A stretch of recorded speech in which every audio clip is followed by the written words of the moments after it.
টাকা এক অদ্ভুত জিনিস। থাকলে সকল সমস্যার সমাধান করে দেয়, আর না থাকলে আপনদেরও পর করে দেয়। গুড মর্নিং এভরিওয়ান, কেমন আছো সবাই? আশা করছি সবাই ভালো আছো, আমরাও ভালো আছি। নতুন আরও একটি ব্লগে তোমাদের অনেক অনেক ওয়েলকাম। সকাল সকাল দেখো আলু ভাজা করছি, কেন জানো? কারণ আগের দিনে অনেক ভাত ছিল, সেটা আমি জল ঢেলে রেখে দিয়েছিলাম। তো সেই ভাতটা খাবো হচ্ছে কড় করে করে আলু ভাজা করে। আর আলু ভাজাগুলোর আলু কেটেছি দেখো একদম সরু সরু করে। তো অনেক দিন পরে ইচ্ছা হলো একটু সরু সরু করে আলু ভাজা খাই, তো একদমই সরু সরু করে কেটেছি। জানি না ক্যামেরায় কতটা বুঝতে পারছো। তো অনেকক্ষণ থেকে বসে বসে কেটেছি আলুগুলো। আর সাথে দেখো এই যে পান্তা ভাত, তো আমি আর ওর মা খাবো। তো রুদ্র তো এসব পান্তা ভাত খায়, তবে ওকে কোনো কিছুই বাসি দেওয়া হয় না শরীর খারাপের জন্য। তো সবটাই বাসি যা থাকে আমরা খেয়ে নিই। তো দেখো এখানে আলুটা ভেজে রেখে দিয়েছি। আর সাথে আজকে রান্না হচ্ছে তোমার ভাত হয়ে গেছে, আর মাছ ভেজে নিয়েছি। আর সাথে এখানে দেখো পটল আলু মাছ দিয়ে একটা তরকারি করব, ঝোল ঝোল মতো। আর এখানে দেখো পুরুলের তরকারি, তোমরা কখনো খেয়েছো? পুরুল যে জালি হয় গায়ে মাখা, তো সেটা যখন কাঁচা অবস্থায় থাকে সেইটার তরকারি। তো আজকে ওইটারই তরকারি হবে, জীবনে কখনো খাইনি আর খাবও না। তো মানে এই সমস্ত খাবারগুলো যদি তেতো হয় না, আমি খেতে চাই না, তো খাবো না। তো শুধুমাত্র এই যে পটল আলু তরকারিটা ভালো করে সুন্দর করে করছি, তো এটা দিয়েই আজকে দুপুরে ভাত খাবো। আর মাছ তো আছেই। তো আজকে এই হয়েছে আমাদের রান্নাবান্না, গরমের মধ্যে হালকা পাতলা রান্নাবান্না। তো দেখো তরকারিটা কষিয়ে নিয়ে আমি এখন জল ঢেলে দিলাম, দিয়ে এখন ওটাকে সেদ্ধ হতে দেবো। সেদ্ধ হতে বসিয়ে দিয়ে আমি ওদিকে কিন্তু ভাতটা খেয়ে নেব, কারণ অনেকটা বেলা হয়ে গেছে তরকারি করতে করতে। ভাত বসিয়েছি, মাছগুলো ভেজেছি, মাছ ভাজতে তো অনেকটা দেরি হয়ে যায়। তো তাই জন্য আজকে টিফিন করতেও একটু দেরি হয়ে যাবে। তো টিফিন ওদিকে তো আমি করা হয়ে গিয়েছে। তারপরে রুদ্রকে বললাম এই ওষুধগুলো না বড্ড বড় বড় করে দিয়েছে আর কি। তো তাই জন্য ওষুধগুলোকে ও এখন কেটে দিচ্ছে। বললাম যে ওষুধগুলোকে কেটে দাও, তাহলে রাখতে আমার সুবিধা হবে। তো তাই জন্য দেখো ওষুধগুলো কেটে দিল। তো এখন গুছিয়ে দিচ্ছে। আর এখান থেকে একটা পাতা নেব, পাতাটা শেষ হয়ে গিয়েছিলো বলেই মানে এত ওষুধের ওপরে তোড়জোড় চলছে, নাহলে যেরকমটা ছিল ওরকমটাই খেতাম। তো একটা পাতা দেখো বার করে রাখছে, তো ওটাই আমি এখন খাবো। একটা পাতা বলতে একটা ওষুধ খাবো এখন, আর দুপুরে একটা খাবো। আর এখানে দেখো কি করেছে, ও গেছিলো হচ্ছে আমাদের নতুন যেখানে ঘর হচ্ছে সেখানে। তো সেখান থেকে এই ফোনটাকে গরম করে নিয়ে এসছে, ওর ফোন। আর ওর ফোনটা না বড্ড তাড়াতাড়ি গরম হয়ে যায়। তো এনে এখন পাখার হাওয়া খাওয়াচ্ছে, সেই ছদ্রির ওপরে তুলে দিয়েছে, বলছে এখানে হাওয়া খেলে ফোনটা ঠান্ডা হয়ে যাবে। মানে মাথায় কি বুদ্ধি, বুঝতে পারছো? তো যাই হোক, এখন দেখো বিকালবেলায়, তো বিকালবেলা আমি গ্লুকন্ডির জল করেছি, তো গ্লুকন্ডির জল খাবো। আর সাথে হচ্ছে নিমকি। তো দেখো আমি বসে আছি, আর আমার অবস্থাটা খুবই খারাপ এই গরমে। আর কালকে একটা দিদিভাই কমেন্ট করেছিলে যে গামছা গায়ে দিয়ে ভিডিও করো না, গামছা গায়ে দিয়ে ভিডিও করাটা ঠিক না। তো সত্যিই আমি জানি গামছা গায়ে দিয়ে মানে গায়ে দিয়ে কাজ করলে সেলস্য হয়, তো মাঝে মাঝে দিয়ে দিই আর কি।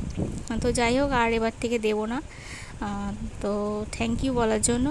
আর দেখো এখন আমি খেয়ে নিচ্ছি আর পাখার হাওয়া খাচ্ছি, বাইরেটায় বসে আছি। আর এখানে দেখো বিকালে একটুখানি তরকারি দিয়ে মুড়ি নিয়েছি, সকালের তরকারি ছিল। আর রাত্রিবেলা দেখো রুদ্র এনেছে হচ্ছে বিরিয়ানি। তো চলো এই গরমেও বিরিয়ানি খাওয়া যাক। তো 2 প্লেট বিরিয়ানি এনেছে, আর এটা হচ্ছে হাজি বিরিয়ানি। তো আমাদের এখানে বজবজ আছে, তো বজবজ থেকে এনেছে। তো এই বিরিয়ানিটার টেস্টটা কিন্তু খুব সুন্দর। তো দীর্ঘ 6 মাস পরে আজকে বিরিয়ানি খাচ্ছি। তো সেই খেয়েছিলাম পুজোর সময়, আর মাঝখানে একবার খেয়েছিলাম, আর খাইনি জানো তো, এই তারপরে এতদিন পরে খাচ্ছি। আর এটা দেখা করছি আজকে সকালবেলা দেখো জল দিয়ে গেছে। তো জলটাকে না এরকমভাবে আমার পুরাতন নাড়িটাকে ভিজিয়ে জলটার মধ্যে রাখা হয়েছে, নাহলে প্রচুর গরম হয়ে যাচ্ছে, জল খাওয়া যাচ্ছে না। আর এখানে দেখো গরম বলে রুদ্র এনেছে লস্যি। তো চলো আমরা দুজনে এখন লস্যি খেয়ে নিই। দুজনেই কিন্তু পাখার তলায় বসে আছি, এদিকে ঠান্ডা জিনিসও খাচ্ছি, কিন্তু দেখো দুজনেই কিরম ঘামছি, এত গরম। এখন বাজছে ঠিক দুপুর 1টা। তো 1টার সময় রুদ্র ওখানে চান করছে, আমাদের খাওয়া দাওয়া হয়ে গিয়েছে। তো ওকে বললাম আগে চানটা করে একটুখানি রেস্ট নাও, রেস্ট নিয়ে খেয়ে দিয়ে কাজ যাবে। ও বলল আমি করছি করে এত দেরি করে ফেললো। তো এখন দেখো চান করেছে, ও এবার কাজে চলে যাবে, খাওয়া দাওয়া হয়ে গেছে আমাদের সবারই। আর তোমাদের সাথে কথা বলতে আসবো একেবারে বিকালে, এখন আর ভিডিও করিনি। হ্যালো এভরিওয়ান, সবাই এখন কি করছো? এখন 4:30 মতো বাজছে। তো আজকে না ভিডিওটা খুবই ছোট হয়ে গেছে, তার জন্য তোমাদের সাথে একটু কথা বলতে এলাম। তো তো আজকে প্রচুর গরম পড়েছে, কালকের থেকে অনেকটা বেশি। আর কালকে না কারেন্ট ছিল না, তো তারপরেও রুদ্র বিরিয়ানি এনেছিল, তো ও মানে ঘরে ঢুকেছে আর সাথে সাথে কারেন্টটা চলে এসছে। আমি ভাবলাম যে তবু বাঁচোয়া, তো এই গরমে আবার ওইসব খাওয়া মানে তো বুঝতেই পারছো। তো যাই হোক, কারেন্টটা আসার পরে বিরিয়ানি খেয়েছিলাম, খেয়ে দিয়ে চান টান করে শুয়েছিলাম। সরাসরি চান করে না, গা ধুয়ে শুয়েছিলাম। তারপরেও না কতবার যে বাইরে উঠেছি তার ঠিক নেই। তো আজকে সকাল থেকে না একদমই ভালো লাগছিল না যে তোমাদের সাথে একটু ভিডিও শেয়ার করব। তো সব কাজই করেছি টুকটাক, কিন্তু রান্না বান্নাটা কমই হয়েছে। ওই শাক ভাজা, ডাল, আলু ভাতে হয়েছে এই গরমের চোটে। তো আর আজকে বিকালেও রান্না বান্না নেই, তো এটাই মানে ভাত আছে, আলু ভাতে আছে, জল ঢালবো, খাওয়া হয়ে যাবে সবাই মিলে রাত্রিবেলা। তো আজকেও রান্না বান্না সেরকমটা হয়নি, তো তাই জন্য ভিডিওটা তোমাদের সাথে মানে বেশি শেয়ার করতে পারলাম না। আর যা প্রচণ্ড গরম পড়েছে, মনে হচ্ছে না যে আর কিছু ভিডিও শ্যুট করতে পারবো। তো আজকের ভিডিওটা এখানেই শেষ করে দিচ্ছি। তো এরপর থেকে একটা ভিডিও স্টার্ট করব, এই গরমেও করতে হবে, কিছু করার নেই, কারণ তোমাদেরকে ভিডিও না দিলে আবার চ্যানেলে ক্ষতি হয়ে যাবে আর কি। তো একদিন যদি ভিডিও স্কিপ করে যাই তো প্রচুর ক্ষতি হয়ে যাবে আমার। আর আমার তো কপালটা খুবই খারাপ, তো এমনিতেও ক্ষতি অমনিতেও ক্ষতি। তো তাই জন্যই ভাবছি যে গরম হোক যাই হোক একটা ভিডিও শ্যুট করব তোমাদের সাথে শেয়ার করার জন্য। তো চলো আজকের ভিডিওটা এখানেই শেষ করে দিচ্ছি, দেখা হবে কালকে নতুন ব্লগের সাথে। আর যারা যারা আমার ভিডিওটা এতক্ষণ ধরে দেখলে, তোমাদের যদি ভালো লেগে থাকে তাহলে একটা লাইক করে দিও, চ্যানেলে নতুন হলে চ্যানেলটিকে সাবস্ক্রাইব করে পাশে থেকো। তো চলো আজকের মতো টাটা, দেখা হবে কালকে। সবাই ভালো থেকো, আর এই গরমে প্রচুর প্রচুর জল খাও, আর না হলে কি বলবো, আর সবসময় হাওয়ার পাখার তলায় থাকো।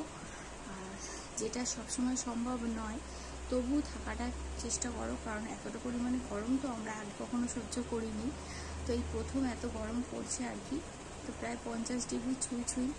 তো তাই জন্যই আমি চিন্তা করছিলাম যে সমস্ত মানুষ যাদের গরমে খুবই কষ্ট হয় তারা কিভাবে থাকবে আর কি। তো যাই হোক, কি করব, কিছু করার নেই, ভগবান দিচ্ছে, আমাদের তো নিতেই হবে, তাই না? তো যাই হোক, চলো আজকের ভিডিওটা এখানে শেষ করে দিচ্ছি, আর বেশি বকবক করে ভিডিওটা বাড়াবো না। তো চলো আজকের মতো টাটা।